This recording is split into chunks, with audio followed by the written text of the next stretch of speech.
Peace everyone and welcome to Izayaa's kitchen. Today I'm going to be showing you how to make a vegan Dominican version of pollo guisado, which is a traditional Dominican dish that you find in La Bandera Dominicana. And La Bandera is basically just rice, beans, and chicken.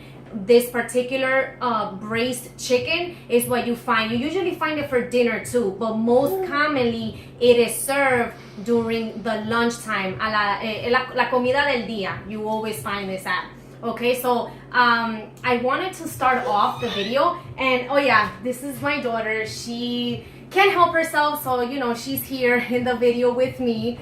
So you'll see her just like a little fluttershy, just fluttering throughout. But I wanted to kind of just start off by I've had tons of conversations with people, right, about meat and how do you leave meat, and you know, and a lot of people that start to transition. The crave is real. It is an addiction to meat and to dairy. The last thing that I ended up giving up in this whole process and was cheese. I was addicted to cheese. I used to love cheese. Cheese was my everything. Meat was a bit easier to leave, but the cheese was a big problem. But since we're talking about meat, I always have different types of conversations with people, and the theme that always keeps coming out is this idea of meat. Imagine yourselves eating raw meat. Imagine if you were to eat raw meat without, you know, facing natural disasters. It's like not like in the movies where, you know, you're dying and then you see the guy, you know, eating horse meat, right, out of necessity. Like you need that protein in order to survive. If you didn't have them, you know, natural disasters or those traveler stories, think about eating another animal's meat and think about how disgusting that would take, and also think about the ingenuity that our people have had to combine these spices to make that shit taste good, because that's the reality of it. I'm not an anti-meat person, right? I do not judge people that eat meat. This is how I was raised. It wasn't until I was 25 years old that I started to think differently. I started to realize that, hey, maybe I'm dealing with meat like a lot of people dealt with the world being flat in centuries ago, right? So we have to start adapting this mind frame and start thinking about eating meat in this way, right? Another thing is, when we were given meat by the slave master, if we're talking about the plantation social reality, right, we were giving the worst parts of the meat. And that's the kind of culture that I grew up with. You will find a lot of Dominicans making mondongo, in las frituras where they sell the chimis. You're going to find a lot of pig heavy foods. And these were the foods that still thrive today, that make us authentically Dominican or Puerto Rican. These are literally slave foods that we're eating.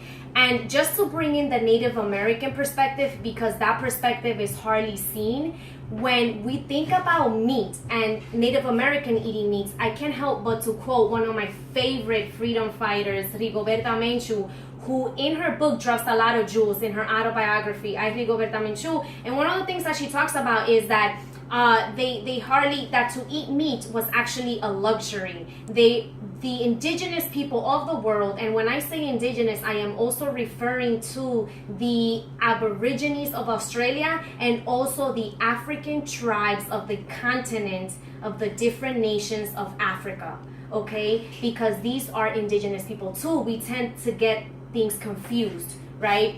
And so meat was a luxury for these people. They were very vegetable heavy oriented. And what does that tell you when a jewel like that is dropped by Rigoberta? Was that really telling you is that meat was heavily introduced into the diet? I'm not saying it wasn't a part of the diet, but it was heavily introduced to the indigenous people of the world through colonization.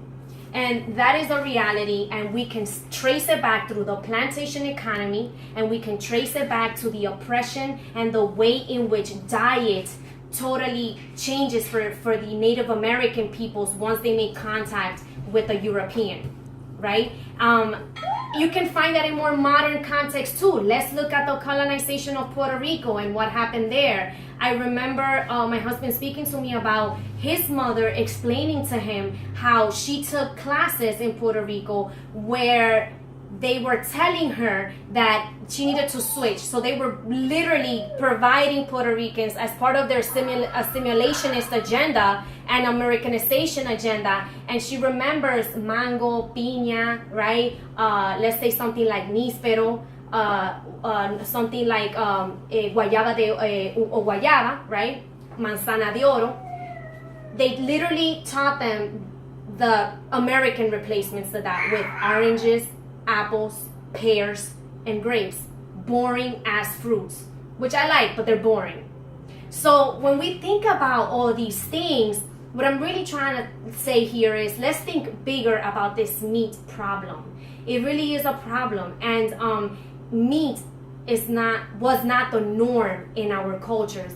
Before the appearance of the European, yes, there are records that some of our people had already started to eat meat, right? But if we study reasons why, we can also ask ourselves the question, why was it so easy for the European to take over our civilizations if we are all high and mighty? It's that same concept that we must apply to this idea of diet and colonization and the meat and dairy industry as it starts from back then, right? That's how we need to start thinking about that, because we were already dealing with weakness. Remember, everything starts from us. So the fact that we get the pig introduced to us, we get goats introduced to us, right? We get the cow introduced to us in this heavy format the way it was. We gotta start to think that it has to do with not only with the massive amounts of violence and power and the indirect nature of the European, but also with the weak aspects of our culture that were already happening here by the time he either brought us here through forced slavery or he attacked us once he got here by the people who were already here. So I'm gonna leave you with that. Let's start with the good part, which is the recipe. And this is the first thing that I'm gonna do. This is the extra firm tofu. I slightly, if you notice, there's a little bit of water already dripping, but you don't need to do, I put something heavy on top of it and I had it on a piece of napkin paper and it soaked up a lot of the water. So what I did was, this is half a big piece of tofu and I sliced it, right? I sliced it like this, right? And now I'm gonna slice it twice again. Okay, and then I am going to, with the goal of making squares, right? And then I'm gonna slice it one more time. So the first step in making the tofu guisado is first you have to get the texture of the tofu hard, right? And the way that I like to make it is, I like to make it toasty, hard in outside, and then it has a soft texture in the inside. And so the first thing you do is you basically pan fry the tofu under medium-high heat, and once all the sides have browned up, as you can see here, then it's ready to be taken out one by one. And you keep repeating this process until all your squares have undergone this. And that's it. What I'm using is coconut oil, and it's unrefined, and it's about, I would say, a quarter cup of coconut oil. I'm kind of just eyeballing it. All right, so these look pretty done. What I'm going to do is just this here, you can probably still see a line there, and what I'll do is I just flip it to that side and then get it browned up there until it's done. It doesn't have to be perfectly done too. So even if you will see some sides that are still with the tofu original color, it's okay. And there will be some sizzling from the excess water that's inside the tofu. And this method of making the tofu does not mean you're killing the tofu or you're killing its nutritional properties, or because you're replacing water with oil. This is not what's happening. What's actually happening is that part of the tofu is getting replaced with its water content with oil, that is just the exterior. That is the ability, the great of why tofu is so good is because it is very hard to penetrate the tofu even in its interior. So you're literally just coating the outside, making it hard with that oil, but the inside of the tofu remains intact. So you're not killing the nutrients in it. You will still get great benefits. And remember, this is coconut oil. It's made to withstand high heat cooking. So it's not like, what's the point of doing this? I'd rather just eat meat if I'm gonna be killing my food by frying it. This is a very light, shallow pan frying of the tofu. And Asians have done this for millions of years. This just happens to be the Caribbean context to it, a Caribbean adaptation to tofu. So I've got here the tofu. It's been browned and crisped up. When you touch it, you can still feel the inside, like I said, very soft. It's just the exterior. So what we're gonna do now is, I have this large skillet here that I've been warming up with some of the leftover coconut oil in which I originally pan fried the tofu.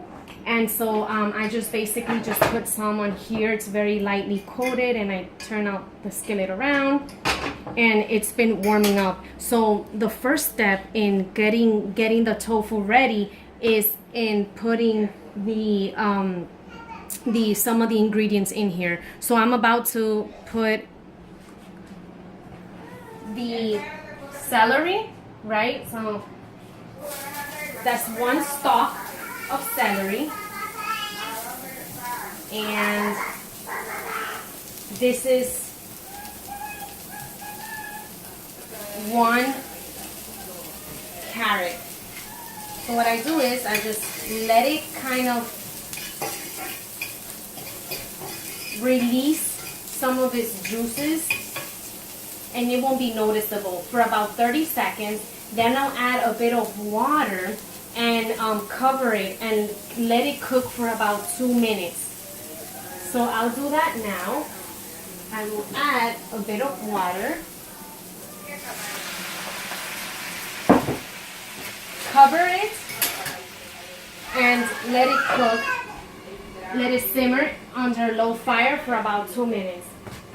And while that's happening, I have here two medium garlic ears, and I will add, I'm about to mash it with some salt and some oregano. And I'm just going to go ahead and mash that, because we're going to create a quick marinade for the tofu. You want it to almost have it be like a paste, okay? And this is good enough. This seems about ready, right? And then what I do is I add it to the tofu, right? And I add some soy sauce. This is real salsa, not the liquid aminos that I was fooled into buying when I was first a vegan. I don't know what that is, but this is real fermented soybean based soy sauce. And this is not the one that's gluten-free. Shoyu is the one that is not gluten-free. Tamari is the one that is gluten-free, and I use them interchangeably. So what I do is I just basically just make sure that all the tofu is covered in this. And even if the garlic is still kind of clumped up together, it doesn't matter. It's going to release itself once I place it in here. Okay, so now I'm gonna uncover this, right? And I'll move it around. I'll increase the fire so that the water can finish evaporating. And while that's happening, I'm just gonna quickly come back here, and I am going to dice up this tomato. You get a better knife. I do not own a chef's knife, so even though my chopping skills are pretty good and I know the difference between a chef's knife and a paring knife and all that, I don't have that. But I'm just basically cutting this tomato in cubes. Okay. And chopping it. So once I finish this, the water should have partially evaporated, and then I'm ready to add the tofu. All right. So yes, it has. If you notice here, so I'll add in the tofu, and what I'll do is add a little bit more of this delicious soy sauce.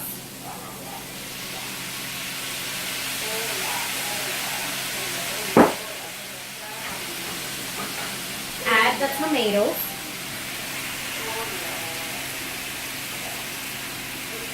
Okay.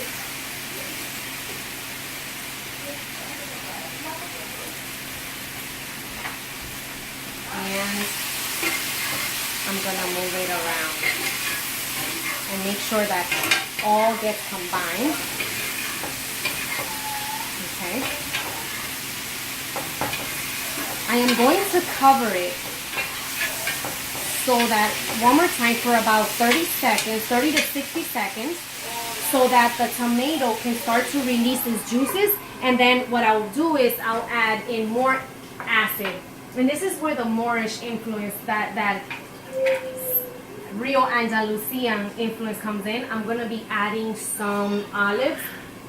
Goya is still a pretty okay, cheap brand to buy for olives.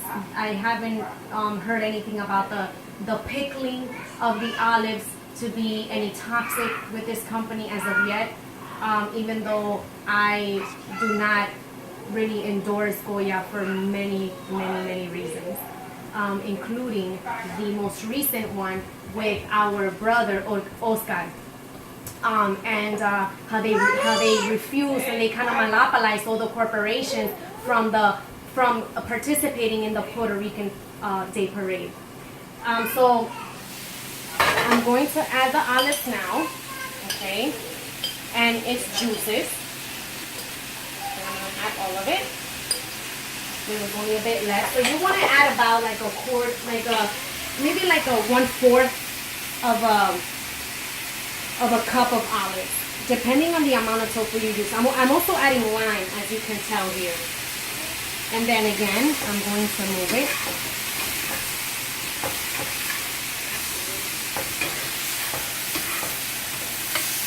So I added a wedge here in the middle because I'm adding a tablespoon of organic tomato paste. And then what I'll do is, where in the pot where I marinated the tofu, I'm adding water in it to just soak up that extra seasonings that were there, and I'm adding it to the ingredients. And then what I do is I just mix the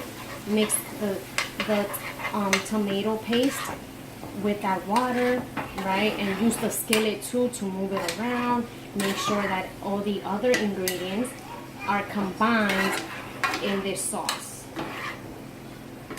that it is making. And then after this, I'm ready for the dry spices.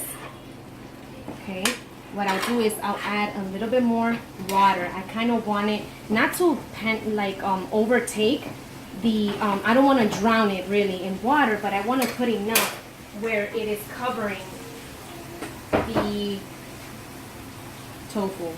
So there we go. And what I'm going to do is I am going to add now some garlic powder. I am going to add some black pepper. I am also adding some turmeric. And I am adding cumin. Okay. And just a tiny bit of salt because I've already used soy sauce. Okay. And then I bring this all together. And I also have one more ingredient that I will bring in a little bit. I'll cover this for a minute under low heat. And while that's cooking, I'm just gonna quickly chop up this quarter of an onion that I have here. I'm just gonna chop a few slices, and I'm also going to chop this green pepper that I have here in thin slices. Okay, so I'm gonna use this in there. So what I'll do is, it's probably been like 30 seconds already. This is the ingredient I was talking about. It's literally organic cane sugar. So I'm taking a little spoonful, and traditionally with the recipe, what I grew up watching was that my mom, she would put actually the sugar to caramelize under the fire first, and then she would add in the chicken already marinated, and that would brown it. But because this is tofu, that process is not applicable to this. It would probably most likely burn the tofu, and that stickiness, the gooiness from the sugar would stick to it, and it would be a mess. So I add it towards the end because it has that same effect that it has with the chicken. And the last thing I am adding is the red onions and the green pepper, and just a tiny bit more water towards the end. Okay, a tiny bit more. And then I am just going to move these ingredients, and I am going to let cook under low fire for 5 minutes. And after 5 minutes, this should be ready to eat. So I'm gonna let it cook for 5 more minutes. So the tofu has been cooking for 5 minutes. I'm going to take some out so I can show you guys what it looks like. I got some quinoa going here in the background, but it's not ready yet, some red quinoa. And that's what I'm gonna serve it with some plátano maduro on the side and some salad. So I'm just gonna take here from the center. You know, another good thing you can do is you can make the sauce ahead of time with all these ingredients, and then you can blend them. If people don't like to see the celery or the tomato or things like that, if they're not fond of those ingredients, you could hide them in the sauce by making a sauce and blending them. So I think it's too hot. I'm gonna go ahead and try this. If you notice, it's still nice and fluffy in the middle there. And I like to try this with everything, with the sauce.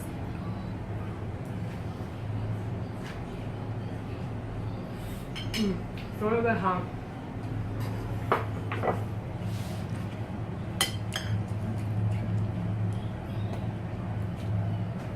But it's delicious, and it's a great balance between sweet and savory, and it goes good with anything, with any grains that you're gonna serve it with, any root vegetables, and of course salads. And so yeah, this is it, guys. This is the famous tofu guisado, and it truly tastes like if it was a braised, a Dominican authentic braised. So any other questions, just feel free to hit me up, and thank you, and I hope that you enjoy the recipe. Peace.